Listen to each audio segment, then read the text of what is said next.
Pada malam yang berembun di kota London, kegelapan menyelimutinya dengan bisikan-bisikan ketakutan yang menghantuinya di setiap sudut. Di tengah hiruk-pikuk kehidupan yang penuh dengan keputusasaan, Jack the Ripper muncul di tengah bayangan gelap sebagai kabut hitam yang seolah datang menyapu ketenangan di London. Jack the Ripper hadir dengan membawa nuansa teror dan ketakutan, menjadi pelengkap dan penghias kengerian di Whitechapel yang menjadi saksi bisu atas tragedi pembunuhan yang dimana semua korban dari Jack the Ripper adalah perempuan tunasusila. Ketidakmampuan hukum untuk menjerat bayangan gelap Jack the Ripper seolah menjadi pukulan telak bagi pihak kepolisian Scotland Yard. Kisah Jack the Ripper bukan hanya mengguncangkan masyarakat London, akan tetapi juga menggemparkan dunia. Media massa melaporkan setiap detail dengan sensasional, ditambah dengan surat-surat yang diduga berasal dari pelaku atas tragedi kelam ini yang bertanda tangan Jack the Ripper. Semakin memperdalam misteri dan ketakutan dari kasus ini, Jack the Ripper bukan hanya menambah catatan kelam dalam sejarah kriminal London, namun Jack the Ripper juga mengukir namanya dalam catatan kelam sejarah kriminal dunia. Pada video kali ini, kita bakal membahas lebih dalam tentang Jack the Ripper. Jadi siapkan waktu bersantai kalian, karena kita akan menjelajah lebih jauh dan lebih dalam ke masa lalu. London pada abad akhir ke-19, tepatnya tahun 1888, menjadi pusat kekuatan ekonomi dan kekaisaran terbesar di dunia. Namun, di balik kemegahan dan kemewahan yang ada di pusat kota, terdapat sebuah distrik kecil di bagian ujung timur London yang dikenal sebagai Whitechapel, dengan labirin jalan-jalan sempit dan lorong-lorong gelap yang menghiasinya. Daerah ini berdiri sebagai simbol ketidakadilan sosial dan kerapuhan peradaban manusia pada masa itu. Berbanding terbalik dengan pusat kota yang penduduknya hidup dengan penuh kemewahan, Whitechapel menyimpan kenyataan pahit. Penduduknya kebanyakan terdiri dari pekerja miskin yang harus siap melakukan apapun demi menyambung hidup di kemudian hari. Imigran gelap yang mencoba mengadu nasib di London, namun akhirnya harus terhenti di Whitechapel dan mengubur impiannya dalam-dalam. Orang-orang dengan tingkat pendidikan rendah yang terisolir dari masyarakat bermoral, mereka semua hidup dalam satu ruang lingkup kecil dengan kondisi yang sangat memprihatinkan. Rumah-rumah kumuh penuh sesak, sanitasi yang buruk, serta penyakit yang merajalela adalah bagian kehidupan yang tak pernah bisa dihindari di sana. Kehidupan di Whitechapel menggambarkan sisi gelap dari kota London yang menjadi pusat ekonomi dunia pada masa itu. Ketimpangan ekonomi antara kelas atas dan bawah menciptakan jurang yang tak terjembatani lagi. Sementara kaum elit menikmati kemegahan, hidup dalam kesenangan dan kemewahan, penduduk Whitechapel harus hidup dengan penuh perjuangan di tengah kemiskinan yang mendalam. Dengan kesenjangan ini terciptalah pemikiran-pemikiran liar dan penurunan moral pada masyarakat Whitechapel pada masa itu. Hidup dengan penuh ketidakpastian dan keputusasaan menyebabkan motif kejahatan pun semakin berkembang. Batasan-batasan norma dan moral pun harus dilanggar. Bahkan hukum pun dengan mudahnya dikesampingkan dan menghalalkan segala cara untuk menyambung hidup keesokan hari. Kemiskinan yang meluas mendorong banyaknya perempuan di Whitechapel terjun dalam prostitusi sebagai cara untuk bertahan hidup dan memenuhi kebutuhan sehari-hari, menandakan betapa kerasnya kehidupan yang berlangsung di sana. Kekerasan, perampokan, dan prostitusi menjadi makanan sehari-hari, serta menjadi pemandangan yang biasa di sudut jalanan Whitechapel. Setiap malam di dalam kegelapan, kejahatan mulai menampakkan dirinya. Wanita-wanita muda yang minim akan pendidikan mulai menjajakan dirinya di pinggiran Whitechapel, menggambarkan betapa rendahnya moral masyarakat di sana pada masa itu. Apakah narasi ini sudah cukup untuk menggambarkan kabut hitam yang menyelimuti Whitechapel pada masa itu? Tentu tidak. Kabut hitam yang menyelimuti Whitechapel ini masih belumlah cukup. Masih ada lagi kabut hitam yang lebih pekat menyelimuti tempat ini.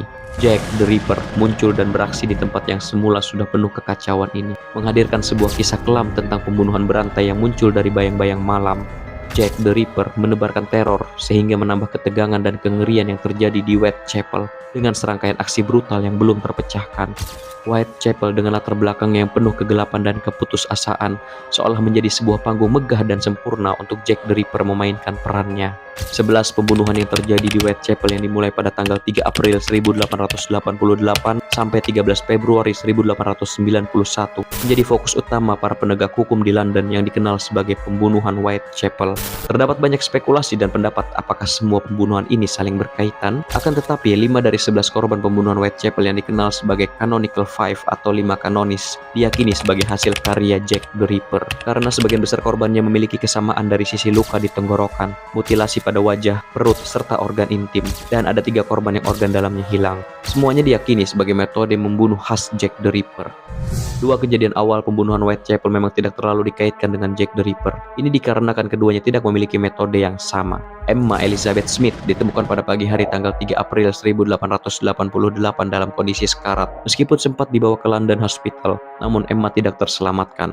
Sebelum kematiannya, Emma sempat memberikan keterangan kepada pihak kepolisian bahwa dia diserang oleh sekelompok pria. Sedangkan Martha Tabram yang ditemukan pada tanggal 7 Agustus 1888 mengalami 39 tusukan luka di dada, perut, dan organ vital.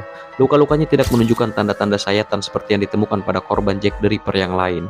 Di dua kasus awal sebagai pembukaan dari kasus pembunuhan Whitechapel ini, beberapa ahli berpendapat bahwa keduanya tidak berkaitan dengan Jack the Ripper. Terlihat dari pengakuan Emma yang mengatakan dia diserang oleh sekelompok pria, sedangkan Jack the Ripper diduga kuat adalah seorang pembunuh tunggal. Lalu pada Martha Tabram tidak memiliki kesamaan dengan 5 hasil karya Jack the Ripper setelah ini, sehingga dua kasus awal ini diduga kuat tidak berkaitan dengan Jack the Ripper. 5 canonical atau 5 kanonis yang diduga kuat sebagai hasil karya Jack the Ripper memiliki kesamaan pada luka sayatan dan mutilasi. Bahkan 3 di antara 5 korban kehilangan organ dalamnya, menimbulkan dugaan kuat bahwa Jack the Ripper setidaknya sedikit mengetahui tentang anatomi tubuh manusia dan ilmu pembedahan. 5 canonical ini terdiri dari Mary Ann Nichols, Annie Chapman, Elizabeth Stride, Catherine Eddowes, dan Mary Jane Kelly. Pada dini hari tanggal 31 Agustus tahun 1888, kabut kelam mulai menyelimuti Whitechapel. Seorang petugas kebersihan bernama Charles Cross menemukan tubuh Mary Ann Nichols tergeletak di trotoar dengan kondisi luka menganga pada bagian leher dan perutnya, seolah memberikan kengerian yang cukup dalam bagi siapa saja yang melihatnya. Aksi pembunuhan memang sudah biasa terjadi di Whitechapel, namun tidak pernah ada yang melakukan sampai sekeji ini. Entah apa motifnya, namun yang jelas ini memberikan ketakutan yang mendalam bagi penduduk distrik Whitechapel. Seolah belum cukup dengan ketakutan dan kengerian yang terjadi pada Mary Ann Nichols, berselang 1 minggu, tepatnya tanggal 8 September 1888, John Davis, seorang penghuni rumah nomor 29 Hanbury Street, menemukan tubuh Annie Chapman pada halaman belakang rumahnya dengan kondisi mengenaskan. Luka menganga pada bagian perut dan leher mempunyai persamaan dengan kondisi mayat Mary Ann Nichols. Seorang dokter kepolisian bernama Dr. Josh Baxter Phillips mencatat bahwa beberapa organ dalam Annie telah diambil dengan cara yang menunjukkan pengetahuan anatomi. Pembunuhan Annie Chapman, seperti kasus Mary Ann Nichols sebelumnya, menunjukkan kekejaman dan metode yang sama, memperkuat keyakinan bahwa pelakunya adalah orang yang sama. Kurang lebih dari 1 bulan setelah pembunuhan Annie Chapman, tepatnya tanggal 29 September 1888, menjadi salah satu malam yang paling mengerikan dalam sejarah London. Dalam waktu kurang dari 2 jam, Elizabeth Stride dan Catherine Eddowes ditemukan tergeletak tak bernyawa di 2 tempat yang berbeda. Peristiwa ini juga dikenal sebagai double event. Elizabeth Stride ditemukan pada pukul 1 dini hari di halaman Dutchfield Yards, sedangkan Catherine Eddowes ditemukan pada pukul 1.45 dini hari di sekitaran Mitre Square saat polisi tengah berpatroli. Kondisi korban yang sama mengenaskannya menandakan kebrutalan dan tidak berperi kemanusiaan yang khas dari Jack the Ripper. Akibat dari peristiwa double event ini, ketakutan semakin menjalar di sudut-sudut Whitechapel. Pihak kepolisian Scotland Yard pun semakin dituntut dalam tekanan yang besar untuk menangkap si pelaku. 4 korban pembunuhan wanita tunasusila yang terjadi dalam kurun waktu kurang dari 1 bulan menanamkan kecemasan di benak masyarakat London, terutama Whitechapel. Mary Jane Kelly adalah korban terakhir dari Canonical 5 atau 5 kanonis. Selain menjadi korban terakhir, pembunuhan Mary Jane Kelly adalah yang paling brutal dari semua hasil karya Jack the Ripper. Dan ini menjadi satu-satunya pembunuhan Jack the Ripper yang dilakukan di ruang tertutup. Pada dini hari tanggal 9 November, Mary Jane Kelly terlihat memasuki kamarnya di Miller's Court bersama seorang pria yang diduga sebagai pelanggannya. Tidak ada yang tahu bahwa pria itu sebenarnya adalah Jack the Ripper. 9 November 1888 pada pukul 10.45 pagi hari, Mary Jane Kelly ditemukan tidak bernyawa di atas tempat tidur dalam kondisi yang sangat brutal, lebih brutal daripada 4 kasus sebelumnya. Bahkan jikalau petugas dan dokter yang paling sabar pun menyaksikan pemandangan mengerikan dari mayat Mary Jane Kelly, pastilah mereka akan menghela nafas panjang. Dari hasil investigasi, Dr. Thomas Bond mencatat bahwa pembunuhan ini adalah pembunuhan yang paling keji yang pernah terjadi di kota London. Dari kebrutalannya seolah menandakan kebencian dan kekejaman yang luar biasa. Kalau kita merujuk pada kasus pembunuhan Whitechapel yang berjumlah 11 orang, termasuk 5 canonical atau 5 kanonis, 4 pembunuhan yang terjadi setelah Mary Jane Kelly tidak terlalu menjadi pusat perhatian publik. Dikarenakan dari hasil investigasi pihak kepolisian mengatakan bahwa 4 pembunuhan yang terjadi setelah pembunuhan Mary Jane Kelly diduga tidak berkaitan dengan Jack the Ripper. Salah satu yang membuat kasus Jack the Ripper menjadi minat publik bukan hanya karena kekejaman dan kebrutalannya, akan tetapi karena ada surat-surat yang dikirimkan oleh Jack the Ripper. 3 surat dari Jack the Ripper yang paling terkenal adalah surat Dear Boss yang dikirim pada tanggal 27 September dan diterima oleh Central News Agency pada tanggal 29 September 1888. Surat ini berisi ancaman dari sang pembunuh yang menyebutkan bahwa dia akan memotong telinga korban selanjutnya, dan ini sesuai ketika pembunuhan terhadap Catherine Eddowes terjadi, yang dimana telinga Catherine Eddowes dipotong. Pada bagian bawah surat Dear Boss ditandatangani dengan nama Jack the Ripper. Inilah awal mula nama Jack the Ripper muncul dan menjadi ikon untuk pelaku pembunuhan kejam ini. Kartu pos Saucy Jackie yang diterima tanggal 1 Oktober 1888 oleh Central News Agency. Kartu pos ini mengacu pada kasus double event yang menimpa Elizabeth Stride dan Catherine Eddowes. Surat From Hell berbeda dengan 2 surat sebelumnya yang diterima oleh Central News Agency. Surat From Hell ini diterima oleh George Lush selaku ketua komite warga Whitechapel. Komite warga Whitechapel ini terbentuk atas dasar ketidakpuasan warga Whitechapel karena kinerja kepolisian yang dianggap tidak becus dalam mengungkap kasus Jack the Ripper. Surat From Hell diterima pada tanggal 16 Oktober 1888. Surat ini disertai dengan kotak kecil yang di dalamnya terdapat organ manusia yang diduga sebagai organ salah satu dari 5 canonical atau 5 kanonis. Surat ini nampak berbeda dari 2 surat sebelumnya, yaitu Dear Boss dan Saucy Jackie. Surat ini ditandatangani dengan tulisan From Hell. Selain itu, bentuk tulisannya juga agak berbeda dengan 2 surat Dear Boss dan surat Saucy Jackie.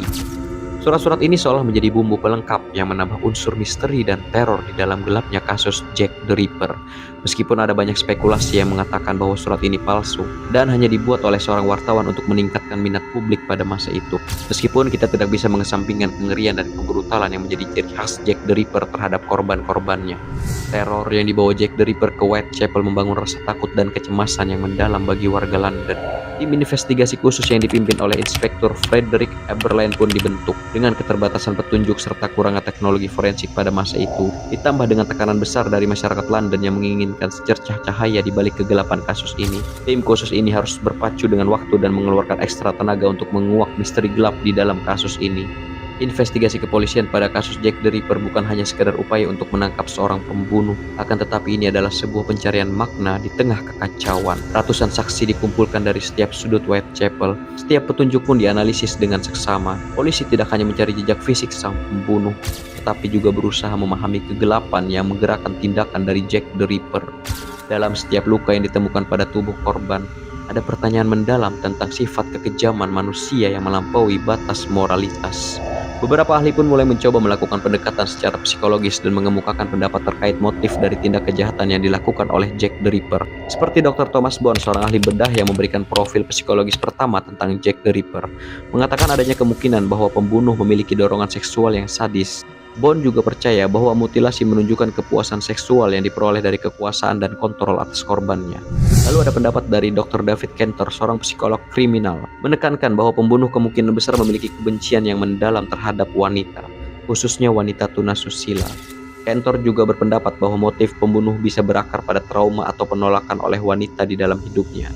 Dan ada Dr. Richard N. Corsis, seorang psikolog forensik yang berpendapat bahwa Jack the Ripper mungkin menderita kombinasi gangguan psikopat dan skizofrenia. Menurutnya, tindakan kekerasan dan mutilasi bisa disebabkan oleh delusi dan gangguan mental yang mendalam. Dan masih ada beberapa pendapat dari para pakar ahli yang lainnya terkait motif Jack the Ripper, seperti adanya kemungkinan Jack melakukan aksi brutalnya didasari oleh rasa frustasinya yang berubah menjadi kemarahan dan disalurkannya melalui kekerasan terhadap wanita. Motif ini biasanya berakar pada pengalaman hidup yang penuh tekanan dan konflik. Selain mencoba mencari motif atas tindakan brutal yang dilakukan oleh Jack the Ripper, pihak kepolisian dan para ahli pun mencoba menyusun profil psikologis dari Jack the Ripper. Para ahli sepakat bahwa Jack the Ripper adalah seorang laki-laki. Tentu ini didasari pada sifat kekerasan dari kejahatan dan waktu serta kejadian pembunuhan.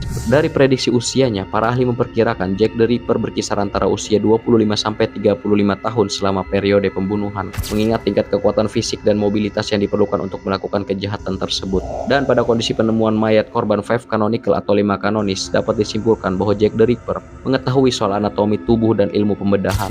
Diperkirakan Jack the Ripper berasal dari kelas pekerja atau kaum menengah ke bawah. Ini dapat terlihat dari waktu pembunuhan 5 canonical atau 5 kanonis yang selalu terjadi di akhir pekan, karena mungkin Jack the Ripper tidak memiliki banyak waktu di hari biasa. Selain itu, Jack the Ripper juga diduga kuat berasal dari sekitaran Whitechapel.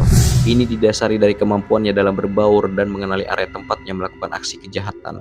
Dengan semua spekulasi dan pendapat para ahli menimbulkan satu tanda tanya besar. Siapakah Jack the Ripper? Misteri siapa dalang dari kasus Jack the Ripper telah melahirkan banyak spekulasi dan teori selama lebih dari 1 abad. Berdasarkan hasil penyelidikan yang mendalam serta keterangan beberapa saksi, dapat disimpulkan beberapa daftar tersangka yang diduga sebagai Jack the Ripper, seperti Montague John Druitt, Aaron Kosminski, Michael Osthorpe, George Chapman, James May Briggs, Sir William Gould, Francis Tamblety, Walter Sickert, Thomas Neil Cream, dan David Cohen. Setiap tersangka ini memiliki kelebihan dan kekurangan masing-masing dalam hal bukti dan spekulasi yang mendukung keterlibatan mereka dalam pembunuhan Jack the Ripper. Namun dari ke-10 tersangka, 3 diantaranya diduga paling kuat sebagai Jack the Ripper. Yang pertama ada Aaron Kosminski, adalah seorang tukang cukur Yahudi Polandia yang tinggal di Whitechapel. Dia dikenal memiliki gangguan mental dan akhirnya dimasukkan ke rumah sakit jiwa pada tahun 1891. Beberapa alasan mengapa Kosminski dianggap sebagai tersangka kuat adalah seorang saksi mata bernama Israel Swart mengidentifikasi seseorang yang sangat mirip dengan Kosminski sebagai orang yang menyerang salah satu korban. Dari sisi profil psikologis, Kosminski sesuai dengan profil psikologis pembunuh yang digambarkan oleh polisi pada saat itu. Bahkan dari analisis DNA modern yang dilakukan pada shell yang ditemukan di tempat kejadian Catherine and Dowes mengindikasikan adanya jejak DNA yang sesuai dengan keturunan Kosminski. Namun keaslian dan ketepatan analisis ini masih diperdebatkan. Yang kedua ada Montague John Druitt. Montague John Druitt adalah seorang pengacara dan guru yang ditemukan tewas di Sungai Thames pada Desember 1888, hanya beberapa minggu setelah pembunuhan terakhir Jack the Ripper.